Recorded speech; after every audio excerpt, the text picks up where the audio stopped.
बात 1947 की 14-15 अगस्त की दरमियानी रात गहरी और गहरी होती गई और दरारें चौड़ी। एक बड़ा दिल देखते देखते दो टुकड़े में बंट गया। वजह बनी मजहब। जब सरहदें खिंच गईं तो लहूलुहान हो गया एशिया का ये बड़ा खित्ता जिसे हिंदुस्तान कहा जाता था। अब हिंदुस्तान और पाकिस्तान के नाम से विश्व मानचित्र में सामने आया। दोनों तरफ होने लगी खून की बारिश। जल उठे खेत खलियान और घर मकान।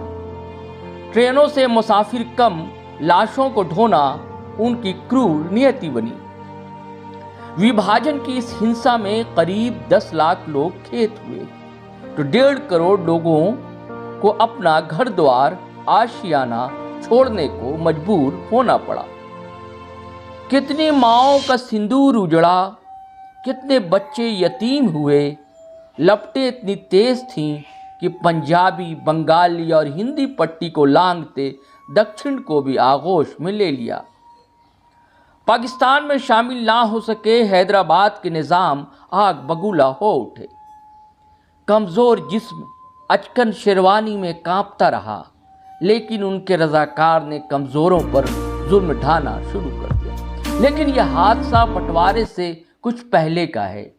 रज़ाकार खुद को मुख्तार ही समझते थे। तब उन्होंने बीदर गुलबर्गा के करीब वरवट्टी गांव पर हमला कर दिया। बस्ती में दलित अधिक थे। एक घर में आग ही लगाते थे जिसमें एक माँ अपनी मासूम बेटी के साथ खाक हो गई। दूर से ये दर्दनाक मंजर उसका 3 साल का बेटा पिता से के साथ सुबकता देखता रहा। दोनों ने जंगल में छुपकर जान बचाई थी, लेकिन हर रात वो चीख कर उठ बैठता। जब पिता के साथ शहर गुलबर्गा पहुंचा, यहाँ भी उसे ऊंच नीच का भेद डंक मारने से नहीं चुका। पिता कारखाने के मजदूर हो गए, बच्चा स्कूल जाने लगा, लेकिन मन मस्तिष्क से वो दृश्य उसका पीछा ही नहीं छोड़ता। एक दिन ठान लिया वह अब किसी के साथ ऐसा नहीं होने देगा। बदलेगा, बदल डालेगा समाज। दिन के गुजरने के साथ वो बड़ा होता गया, कॉलेज पहुंच गया तो स्टूडेंट यूनियन का सेक्रेटरी बन गया। दूसरी ओर मजदूर और गरीबों के बीच भी काम करने लगा। कर्नाटक के लोग उसको सोलिलादा सरदारा के नाम से बुलाते हैं। इसका मतलब होता है बिना हार वाला नेता। तो साथियों, सलाम, नमस्ते, सत श्री अकाल और जय भीम, जोहार। साथियों, जिंदगी के ताप से कुंदन बनकर जो तप कर निकला है, ये कोई और नहीं, ये मल्लिकार्जुन खड़गे, जो कई बार विधानसभा और लोकसभा के सदस्य बने। और इनकी खासियत यह है दोस्तों, इनकी हिंदी भी वैसे ही है जैसे इनकी दक्षिण भारतीय मातृभाषा। आपको याद होगा, हमारे एक प्रधानमंत्री गैर हिंदी पट्टी के हुए, कांग्रेस से ही हुए, नरसिम्हा राव।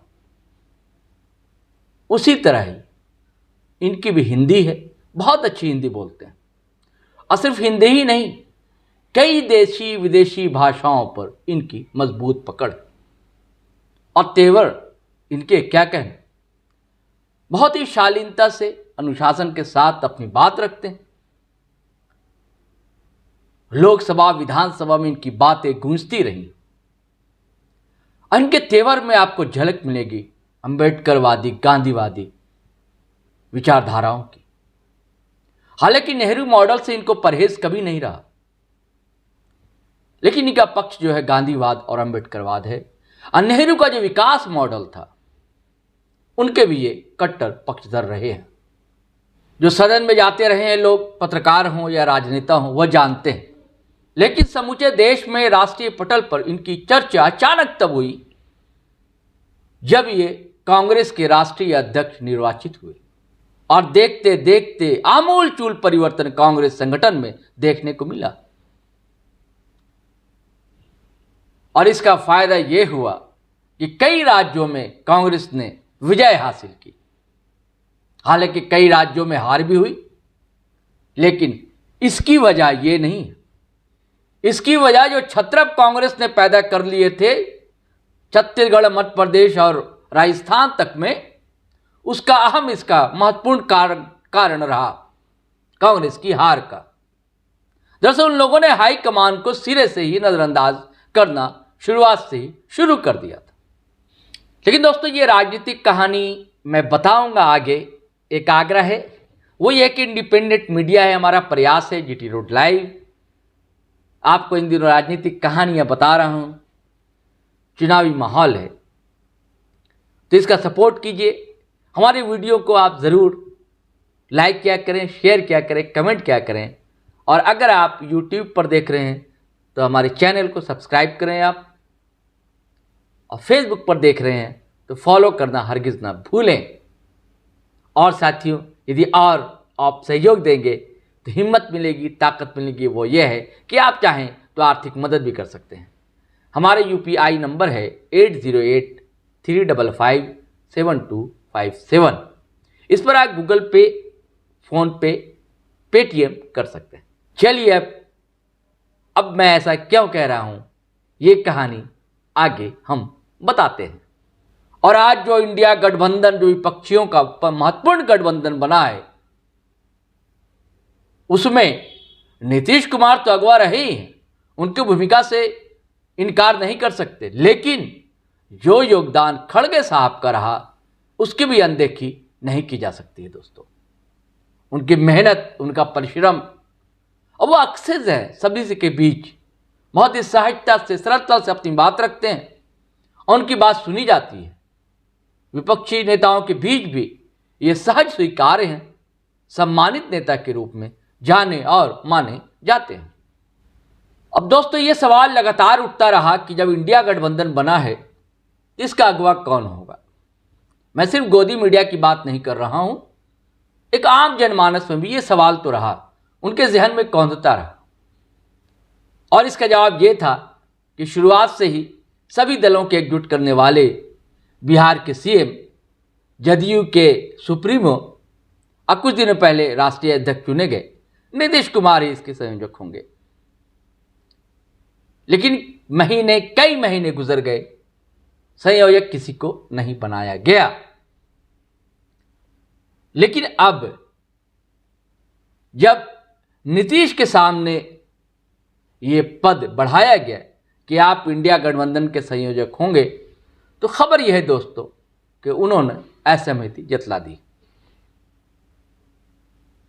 दरअसल ये सवाल जब जब भी उठता था कि ये बार बार कहते थे कि मुझे पदवी नहीं चाहिए, हमारा तो एक ही मकसद है, सारे विपक्ष एकजुट हो जाएं और मोदी सरकार को सत्ता से हटाना है, उनको सत्ता से बेदखल करना है।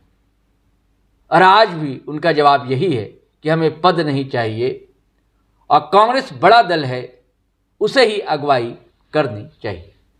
उन्हें पद की कोई भी किसी तरह की लालसा नहीं है। हालांकि ऐसा संभव नहीं है। सवाल यह है कि वो दरअसल सर्वसम्मति चाहते हैं। बीच में अड़ंगा डाल रहे हैं लोग, जिसमें ममता बनर्जी हैं, केजरीवाल हैं, और भी कुछ नाम शामिल किए जा सकते हैं। दरअसल आपको याद होगा, जो दिल्ली में बैठक हुई है, बैठक के बाद लालू यादव, राजद सुप्रीमो नीतीश कुमार जब शामिल नहीं हुए PC में, और अचानक बीच में चर्चा छेड़ दी गई कि इन्होंने, ममता बनर्जी ने, कि नेता तो मल्लिकार्जुन खड़गे को होना चाहिए, और सहमति जो है अरविंद केजरीवाल, आम आदमी पार्टी के सुप्रीमो और दिल्ली के CM, उन्होंने भी कर दी थी। तो अभी भी यही बात है दरअसल। लेकिन कांग्रेस चाहती है कि संयोजक बने वो। और अब खबर यह है दोस्तों कि मल्लिकार्जुन खड़गे, जिनकी मैं चर्चा कर रहा हूं, उनको अध्यक्ष जो है इंडिया गठबंधन का बना दिया गया है। हालांकि इसकी आधिकारिक घोषणा या आधिकारिक पुष्टि नहीं हो सकी है। और उसके बाद उनका एक बयान आया कल कि हम चाहते हैं कि जो भारत जोड़ो न्याय यात्रा राहुल गांधी शुरू कर रहे हैं मणिपुर से, उसमें इंडिया गठबंधन घटक के सभी दल शामिल हों। हालांकि ये बातें कुछ दिनों पहले अखिलेश यादव ने भी कही थी, और अच्छी बात है, ये सारे घटक दलों को शामिल होना चाहिए। कई राजनीतिक पंडितों का भी यह विचार है। और अगर ये शामिल हुए सारे दल चले दोस्तों, जैसे बिहार में मान लीजिए, बंगाल में एंट्री करती है पहले तो ममता बनर्जी अगर शामिल होती हैं, लेफ्ट के नेता शामिल होते हैं, तो उसका सकारात्मक असर जरूर पड़ेगा जनता के बीच में। और उसके बाद बिहार में राजद शामिल होता है, जनता दल यू शामिल होता है, लेफ्ट की पार्टियां हैं और कांग्रेस के नेता तो हैं ही, सभी लोग शामिल हो जाएं तो बहुत अच्छा असर देखने को मिले। और ये भाजपा की नींद उड़ा सकता है। हालांकि भाजपा की नींद अभी भी उड़ी हुई है। भाजपा बार बार ईडी सीडी ये देन तेन के चाहती है किसी तरह भी कि विपक्ष के जो नेता हैं या तो उनके तरफ आ जाए या खामोश हो जाए या गठबंधन में ना शामिल हो। तो तरह तरह की ये हर की राजनीतिक रणनीतियां रहती हैं, तो वो हैं। दोस्तों, आपने जो टाइटल देखा होगा प्रधानमंत्री पद, क्या कोई दलित इस देश का प्रधानमंत्री हो सकता है? देखिए दोस्तों, बातें चल रही है कि उत्तर प्रदेश में इंडिया गठबंधन में अखिलेश यादव यानी समाजवादी पार्टी शामिल तो है ही। कोशिश ये हो रही है कांग्रेस की जानिब से, और भी दल धड़े कोशिश कर रहे हैं कि बसपा सुप्रीमो मायावती भी शामिल हो जाएं, क्योंकि अभी भी उत्तर प्रदेश में 12% वोट तो उनके पास है ही। और अगर वो शामिल होती हैं तो इसका तो असर पड़ेगा दलित वोट का रुझान। और दूसरी तरफ मल्लिकार्जुन खड़गे का होना, मल्लिकार्जुन खड़गे की छवि बिल्कुल साफ सुथरी रही है, उन पर किसी तरह के आरोप अब तक नहीं लगे। जैसा कि नीतीश कुमार के घर भी आप ईडी सीडी नहीं बेच सकते। इनकी भी छवि मिस्टर क्लीन की रही है, साफ सुथरी की रही है और सुशासन बाबू की रही है। तो अगर मान लीजिए देर सवेर नीतीश कुमार संयोजक पद संभाल लेते हैं तो ओबीसी बैकवर्ड्स वोट्स जो हैं उनका झुकाव तो होगा ही होगा। और दलित आदिवासी जो हैं, अगर इनको सामने किया जाता है मल्लिकार्जुन खड़गे का, तो दोनों की जो जुगलबंदी है दोस्तों, देश में कमाल दिखा सकती है और कमाल दिखाएगी। अगर ऐसा हुआ तो ऐसा हो सकता है, नहीं कि संभावना इसलिए है, ये नकारात्मक बातें हैं हालांकि, लेकिन इसलिए है कि ये लोग थोड़ा लेट लतीफ करते हैं, थोड़ा सा देर करते हैं। अब देखिए ना, जमाने बाद बैठकें होती हैं और अभी भी पूरी तरह सीट शेयरिंग नहीं हो सकी। हालांकि अंदर खाने बात यह है कि सीट शेयरिंग हो गई है, सिर्फ ये मीडिया में ये चर्चा चल रही है। तो अगर सोचिए, नीतीश कुमार, मल्लिकार्जुन खड़गे और सारे दिग्गज विपक्ष के, शरद पवार हैं, लालू यादव हैं, ममता बनर्जी है, अरविंद केजरीवाल हैं, लेफ्ट के नेता हैं सीताराम येचुरी, सब अगर एकजुट होकर रैलियां करना शुरू कर दें और उसके बाद वो जो लोहिया का नारा था या जगदेव बाबू का नारा था, 100 में पावे वो वाला नारा, या जिसकी जितनी आबादी उसकी उतनी हिस्सेदारी वाली बात जो शुरुआत की अभी बिहार से फिर से नीतीश कुमार ने, और जिसे राहुल गांधी ने भी कई जगह इसको रखा, हालांकि क्षेत्रीय जो उनके नेता थे वो रख नहीं सके, और इसको देश पैमाने पर इसको रखा जाए तो इसका सकारात्मक असर बिल्कुल देखने को मिलेगा। ऐसा सिर्फ मैं नहीं कह रहा हूं दोस्तों, सारे राजनीतिक पंडित जो हैं, जिनकी राजनीति पर, उसके नब्ज पर मजबूत पकड़ है, वो लोग लगातार इस बात की चर्चा कर रहे हैं। हालांकि भाजपा ने भी कोशिश की, उसके काट की आपने देखा, कई जगह उन्होंने दलित को, ओबीसी को, अब ब्राह्मण को भी आगे किया, सीएम का पद दिया तो कहीं डिप्टी सीएम बनाया, और जब मोहन यादव को सीएम बनाया मध्य प्रदेश का, तो कहा जा रहा है कि इसका असर पड़ेगा वहां। बिहार भी आने वाले हैं, बिहार में या उत्तर प्रदेश में यात्रा कर रहे हैं। तो भाजपा को भी लाभ मिलेगा। लेकिन अगर इधर जो मजबूत धड़ा है ओबीसी का और दलित का, मल्लिकार्जुन खड़गे मिल जाते हैं, मायावती आ जाती हैं, तो सोचिए क्या तस्वीर होगी और किस तरह का बदलाव आ सकता है। तो हमारा कहना यही दोस्तों कि अगर ऐसा हुआ तो जाहिर है कि देश को एक दलित प्रधानमंत्री मिल सकता है,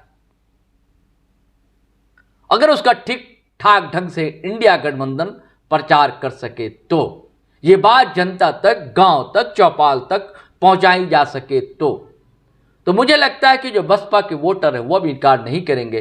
अब मायावती को भी किसी तरह की उसे परेशानी या दिक्कत नहीं होगी। ये ठीक है कि अभी मोदी लहर है, कहा जाता है कि आज भी मोदी लहर है, राम मंदिर के उद्घाटन का असर पड़ेगा। ये ठीक है, मर्यादा पुरुषोत्तम रोम रोम में बसने वाले राम कहे जाते हैं, लेकिन जिस तरह से राजनीति का अपहरण हुआ है उनका, और जिस तरह से राम मंदिर मामले का उद्घाटन शुरुआत में ही किया जा रहा है, उनके शंकराचार्य ही जो हैं कई, कुछ तो खुलकर सामने आ गए, 2 खुलकर सामने आ गए, विरोध कर रहे हैं वो। उनका कहना है कि अभी पूरी तरह मंदिर का निर्माण नहीं हो सका है, आधा अधूरा, और मुहूर्त भी अभी नहीं है।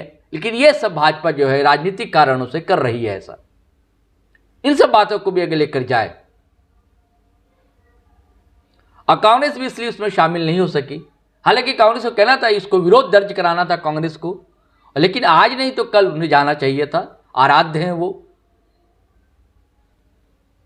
जाना चाहिए था। और हिंदू का देश है, बड़ी आबादी हिंदुओं की, उससे आप इग्नोर कैसे कर सकते हैं आप। लेकिन वो भी एक बड़ी बात है, ओबीसी को हिस्सेदारी मिलना, जो दलित हैं, आदिवासी हैं, उनको हिस्सेदारी मिलना। इतने वर्षों तक आरक्षण हर 10 साल में बढ़ाए जाते रहे हैं, लेकिन आज भी कई महत्वपूर्ण पदों पर इनके चेहरे दिखलाई नहीं देते हैं।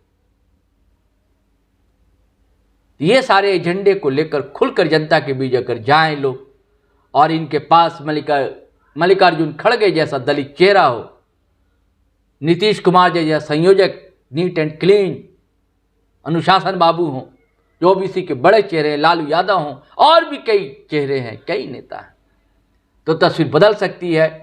और इससे कोई इनकार नहीं कर सकता। कभी शाइनिंग इंडिया भी हुआ था, फिर क्या हुआ शाइनिंग इंडिया का अटल बिहारी वाजपेयी के समय, लोगों को पता है।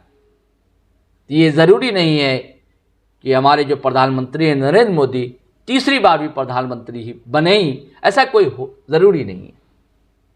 ये लोकतंत्र है हमारे देश में। अगर लोकतांत्रिक ढंग से चुनाव होते हैं और जनता के बीच आप संदेश लेकर जाते हैं तो जनता सुनती है, और कभी कभी जवाब नहीं देती, वो खामोश रहती है। इंदिरा का दौर याद रखिए, कोई नहीं कह रहा था इंदिरा हार जाएंगी, कोई नहीं कह रहा था कि शाइनिंग इंडिया नहीं चलेगा, अटल जी दोबारा नहीं आएंगे, लेकिन क्या हुआ था? जनता खामोशी से काम करती है कभी कभी, और जहां मुहर लगानी होती है वहां मुहर लगाती है। अब एक सवाल है ईवीएम का, अब देखिए क्या होता है। इस पर भी सवाल उठते रहे हैं, इसका क्या होगा पता नहीं। खैर, लेकिन हमारा वीडियो जो था, मुझे जो दिखलाई दे रहा है दोस्तों, अगर ऐसा हुआ तो, अगर ये एकजुटता के साथ लड़े और अपने एजेंडे के साथ जनता के बीच गए, और दलित चेहरा बतौर मल्लिकार्जुन खड़गे सामने रहे, और ओबीसी का चमचमाता चेहरा नीतीश कुमार हो, तो बिल्कुल तस्वीर बदल सकती है। इससे कोई भी इनकार नहीं कर सकता। लेकिन मेहनत तो करनी होगी, खून पसीना एक करना होगा, और जो यात्रा निकली है इस यात्रा में भी शामिल होना होगा। जब ही एक बदलाव की बयार चल सकती है, और बयार जो होती है वो कहाँ कहाँ तक पहुँचती है, गली तक, कोने तक पहुँचती है। दोस्तों, जनता जानती है धर्म अलग है, राजनीति अलग है, दोनों का घालमेल नहीं हो सकता। जनता को रोटी चाहिए, रोजगार चाहिए, घर चाहिए, सड़क चाहिए, बिजली चाहिए, और अच्छा स्वास्थ्य चाहिए। उसे पता है जनता। धर्म दरअसल निजी मामला होता है, सभी की आस्थाएं अपने अपने आराध्य के प्रति होती हैं, उससे किसी को इनकार नहीं करना चाहिए, लेकिन उसका सम्मान भी करना चाहिए। यह हमारा संविधान कहता है। अब देखिए दोस्तों, आगे आगे होता है क्या। ये हमारा एक आकलन था कि यदि एकजुटता से ये लोग लड़े तो देश को पहला दलित प्रधानमंत्री मल्लिकार्जुन खड़गे के शक्ल में ज़रूर मिल सकता है। ये हमारा एक आशावाद है, आप इसे हमारा आशावाद कह सकते हैं।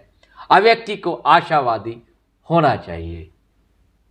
लाख घटा टोप अंधेरा हो, रात गहरी हो, लेकिन सवेरा तो होना ही है, ये तय है, ये निश्चित है।